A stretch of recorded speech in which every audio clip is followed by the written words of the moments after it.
मुझसे ही रिहा। खुद को खुद से रिहा करने की, आजाद करने की बात कर रहे हैं यहाँ पे। यही सेम चीज माइकल एंगेलो नाम के एक आर्टिस्ट ने भी बोली थी कि Lord free me from my self, जिसका लिटरल ट्रांसलेशन यही होता है जो इस लाइन में लिखा है। यही सेम चीज संत कबीर ने भी अपने एक दोहे में बोली है, अभी हम आगे देखेंगे थोड़ी देर में। तो क्या होता है खुद को खुद से रिहा करने का मतलब, क्यों इतने बड़े बड़े लोग सेम चीज की बात कर रहे हैं?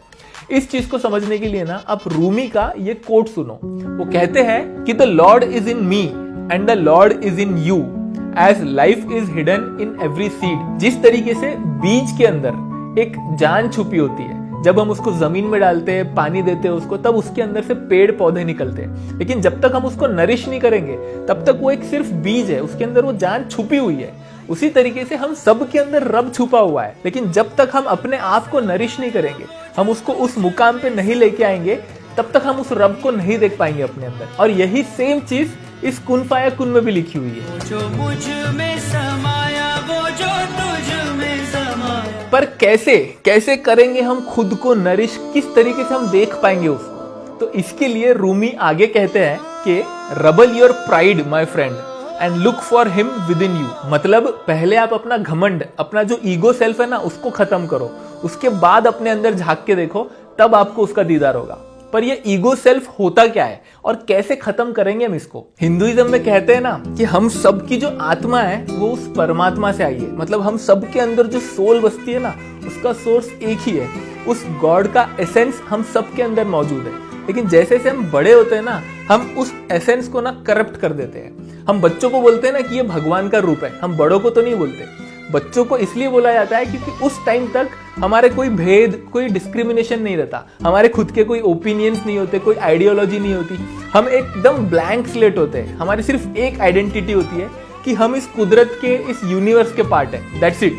लेकिन जैसे जैसे हम बड़े होने लगते हैं, हम अपने आप की एक अलग आइडेंटिटी क्रिएट कर लेते हैं इन दुनियावी चीजों को लेकर। हम बोलते हैं ना कि हम इस रिलीजन को बिलोंग करते हैं, हम इस आइडियोलॉजी में मानते हैं, मेरे पास इतना पैसा है, मैं अमीर हूँ, मेरे पास ये डिग्री है, मैं इंजीनियर हूँ। हमने अपने अंदर ही एक नकली मैं बना दिया है जो हमको कुदरत से नहीं मिला था, हमने इस दुनिया में आकर बनाया है। तो उस नकली मैं को फॉल्स सेल्फ या ईगो सेल्फ भी कहा जाता है, जो हमारे ट्रू सेल्फ से कंप्लीटली अलग है। जब तक इस ईगो सेल्फ को हम खत्म नहीं करेंगे ना, तब तक हमारे ट्रू सेल्फ को हम देख नहीं पाएंगे। तो इस गाने में वही लिखा है कि कर दे